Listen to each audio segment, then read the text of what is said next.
Good afternoon, everyone. Good afternoon, sir. I am Ken Q. Janel Betacora. I am the host for this afternoon. And before we start, this is our topic, writing materials, tools, and equipment. Before also we start, this is my members. First reader, Mark Vincent Tapayan. And the second reader is Anelfa Ibundas. And the third reader is Marvin Saniel. And this is the objectives. Brief history about papers, typewriters, and printers. Second, discover the early papermaking process. And the third is discussing typewriters and printers.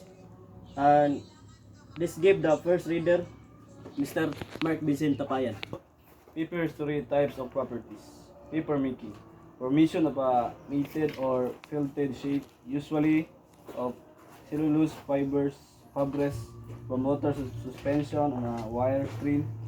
Paper is the basic material used of writing communication and the dissemination of information. In addition, paper and paperboard provide materials for hundreds of others use such as wrapping, packaging, labeling, insulating, and photography.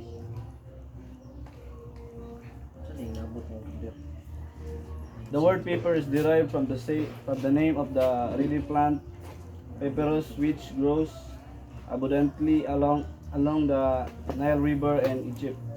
In ancient times, the fibrous layers within the stem of these plants were removed, placed side by side, and crossed and right angles with another set of layers similarly arranged. The shape of the form of the diamond and piece upon drying the glue-like sap of the plant, acting and the adhesive committed and the layers together, completing the fibering and indispensable element in the modern papermaking. Did not occur in the preparation of papyrus sheet. Papyrus was the most widely used writing materials in ancient times, and many papyrus records still survive. The paper making process historical development. Paper making can be traced to about an AD 105 with the law at an official attached to the imperial court of China, created as a sheet of paper using mulberry and other bus, weaving along the fish nets, old rags, and hemp waste. In its slowly travel westward, the part of the papermaking reached Samarkand in Central Asia in 751 and 793, and the first paper was made in Baghdad during the time of Harun al-Rashid, with the golden age of the Islamic culture that brought papermaking to the center of Europe.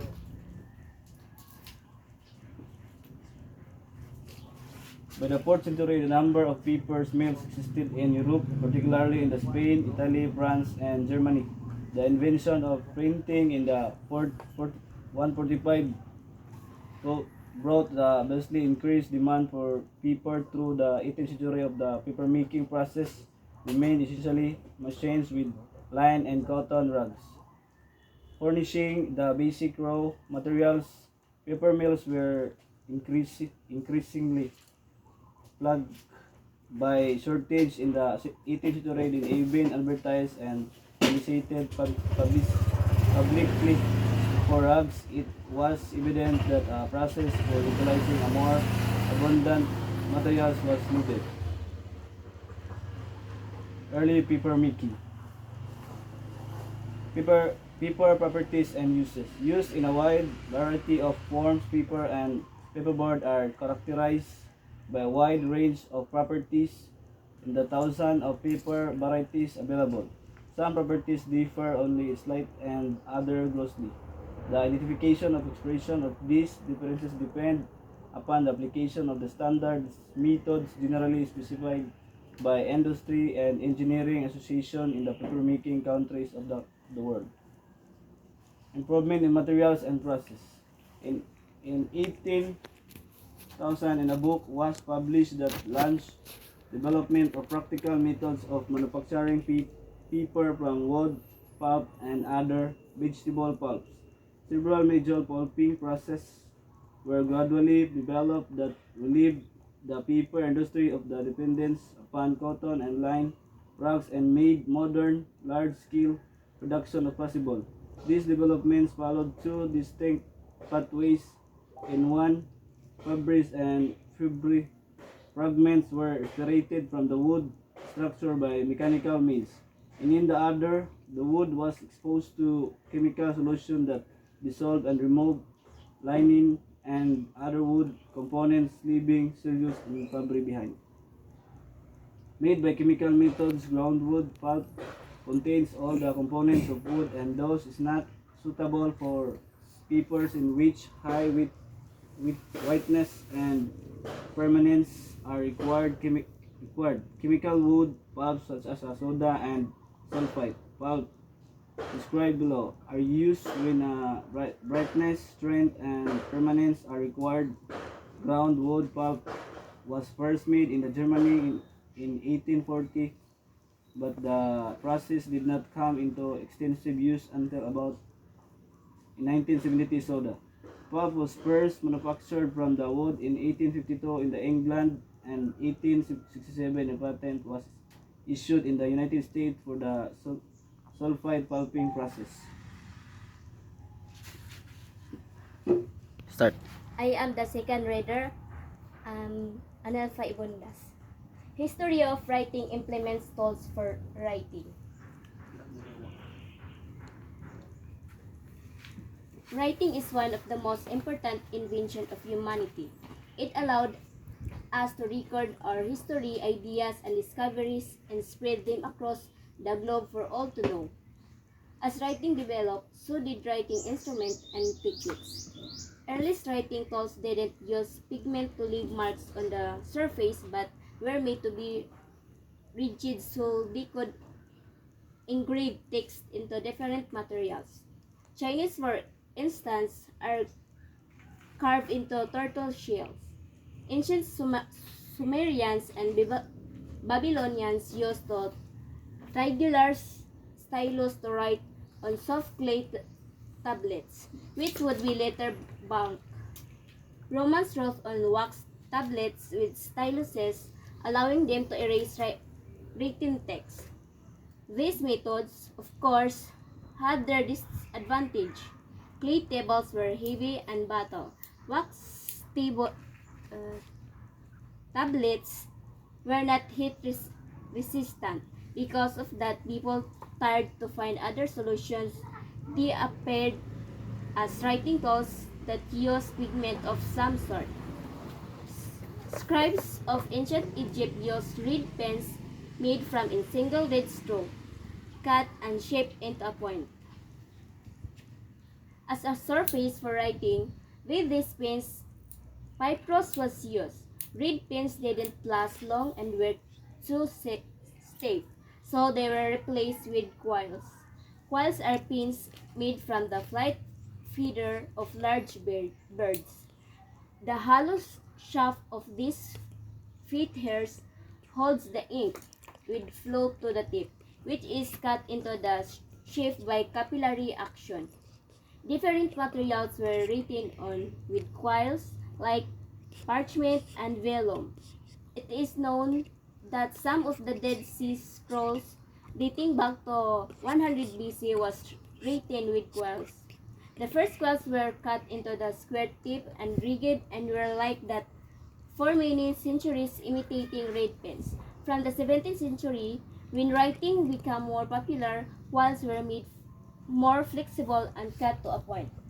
Some 100 years earlier, graphite deposits were discovered in England, which marked the birth of pencil that didn't use ink but a core of a solid pigment. Graphite in the beginning, the latter in mixtures of powdered graphite and clay. They were covered in leather and later in the thin wooden cylinder as we still do today. They became popular because they were easy to use, couldn't spill, and could be easily erased if a mistake is made. Unlike ink, some even come with an easier on one end. popularity of quills lasted until the 19th century when the first pin with metal nibs appeared, although there were earlier traces at metal pins. They didn't catch on. John Mitchell from Birmingham was the first to mass-produce pins with metal nibs in 1822. These had a handle and a metal point with a slit that held a small amount of ink when dripped. They worked the same as quills but lasted much longer. They didn't need to be sharpened and could be made to much finer point. Bartholomew Folch received a patent in England for a pin with an ink reservoir in 1809. French government patented a fountain pen in May 1827. At invention of Romanian Patraci Pionero, the ballpoint pen was invented in 1888 by John Gill Loud and improved by Laszlo Bero in 1938. Slavozab Eduard Pincala invented the mechanical pencil in 1906 and the first solid ink fountain with in 1907. Felt tip pen, a predecessor of markers and highlighters, was an invention of Yukio Horyo from Japan. Roller ball pen, which used water-based ink, appeared in 1963 also in Japan. Porous point pens that have point made from porous materials such as felt or ceramic appeared in the 1990s. We still use pens and pencils for writing, drawings, and styloses, but those just on touch screens. Trivia question about papers. Formation of a matted or felted sheet, usually of cellulose fibers from water suspensions, na wires scrape. Answer, paper making. So, I'm the third reader, Saniel Marvin. So, I will continuing for reading. So typewriters and printers. So, these are the kind of the typewriter, mechanical device to produce printed characters on a piece of a paper by typing individual keys, and shows and gliding typewriter. So what is a typewriter? So a typewriter is a mechanical device used to print numbers, alphabets, and characters onto a piece of paper that is attached to the roller. Unlike a computer where you type then print, for a typewriter, one just insert a paper and types on it. When you press a keyboard letters, the typewriters impress. The letters are as you type, and the paper come out as a printed copy. So invention. It is hard to pinpoint the original creator or the inventor of the typewriter. There are many inventors and around of the world who had tried and come up within the writing machine and early as the 15th century, but none was practical.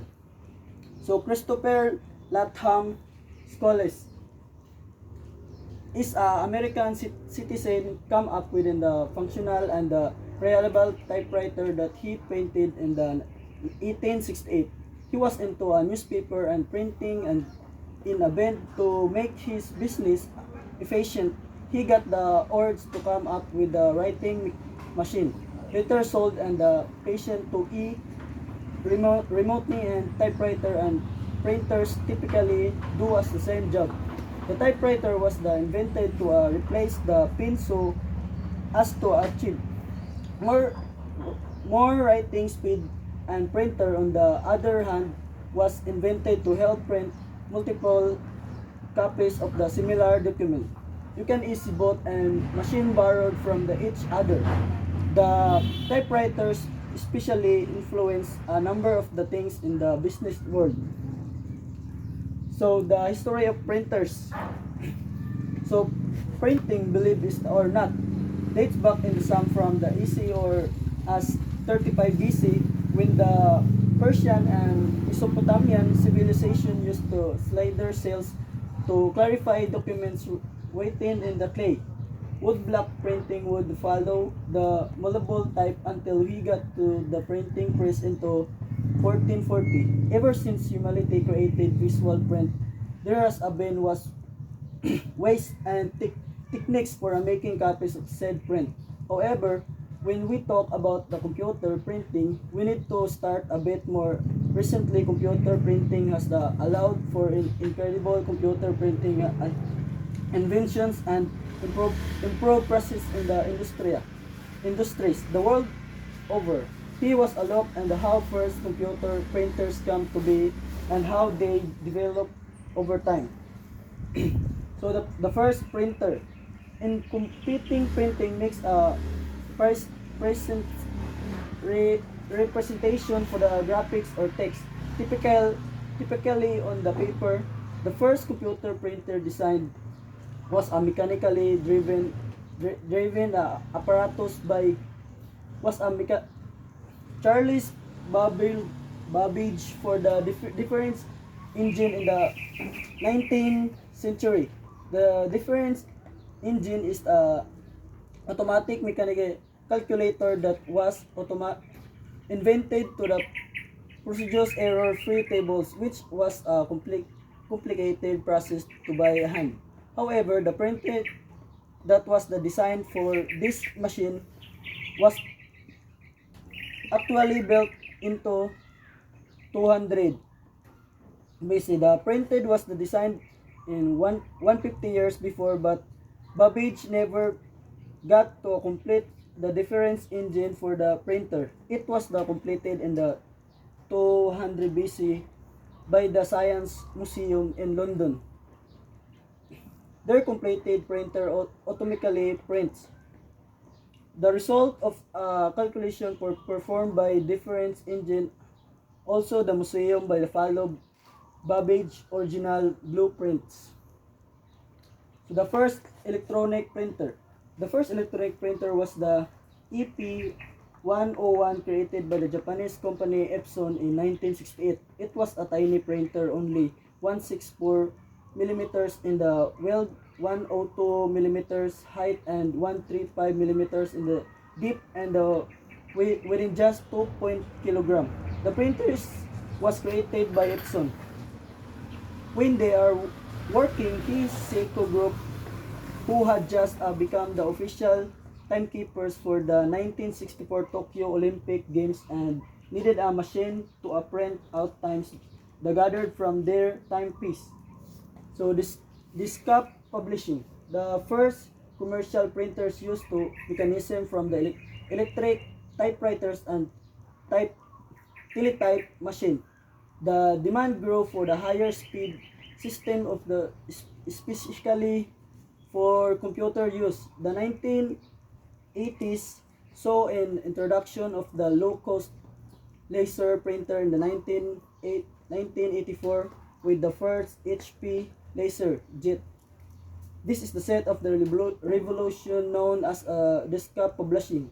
Laser printers makes text and graphics like don't matrix printers, but a quality formerly only available in commercial typesetting system. By 1990, most printing tasks like brochures were now created on personal computers and then laser printed. Replacing of the offset printing system, the HP DeskJet of 1988 offered by the same advantage as the laser printer, but produced somewhat lower but quality output. Inkjet system rapidly displaced matrix printers from the market, and by the 20s, high quality printers had fallen under the $100 price pointed and were become a commonplace. So printing today. email soon came along in the 1990s and 20s and replaced the need for the printing and moving documents. And all the wide diversity in the online storage system meant that the physical backups and little benefit. Today, even physical print for the offline reading has largely been displaced by the likes of book readers and tablets. Today's printers are not of the most use widely for the documents, but find themselves crucial for more specialist purposes like the printed of the photography and artwork. 3D printing could be said to the next stage in the printing development, allowing people to create physical objective with the same short techniques used by the laser printers and produce brochure. These printers are in the early development or have not yet become compliance. So barcode printers. While the printing mostly focuses on the human reliable print, another of the application that printers are used for the created by barcodes A. Barcode printers is the computer shell for the printing barcode labels that can be used attached or printed directly on the physical objectives like a stock in with a warehouse. They are commonly used to the label boxes of the shipment or the label retail items, which is then scanned in shop when purchased. Barcode printers typically employ one of the printing technologies. Direct the thermal printing is the printed to the generated design paper back. Their thermal transfer printers also heat the melt of waxy of or resin substance on the ribbon to the rooms over the label transfer ink from the ribbon to the paper. Barcode printers are specially designed for the different marks, warehouse, and manufacturing facilities where they need to be durable and the barcode they produce not become an unreliable environment. A desk barcode print is a more stable. So, trivia question. Who is the first that create the electronic printers? So, answer, Japanese company. So, there are the reference and that's all.